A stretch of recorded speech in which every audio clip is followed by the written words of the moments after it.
जनाबी मुस्लिम मुकदमा है करबला के, फर्जन किनके? अकील के। तवज्जो चाहता हूँ, अकील कौन है? जिनके लिए किसी ने सवाल कर दिया किताब आमाली में, शेख सुदूक अलैहिर्रहमान ने लिखा, मसाहिब की तरफ आना चाहता हूँ मगर दो रवायतें सुने।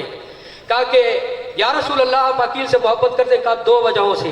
पहली वजह यह है कि अकील इतना अच्छा है कि मैं महबूब खुदा उससे मोहब्बत करता हूँ। दूसरा यह है कि अबू तालिब का महबूब है। तीसरी फजीलत यह है कि जनाब अकील हसब व नसब को यानी इल्म रिजाल को बेहतर तरीके से जानते थे। यही वजह थी कि बदनसब जनाब अकील के सामने नहीं आते थे। कहूँ ये जनाब अबू तालिब, सरकार अबू तालिब तुझ पर लाखों सलाम, तेरे दो बेटे ऐसे हैं, एक बेटा शजरों को जानता है, एक बेटे की वजह से शजरे पहचाने जाते हैं।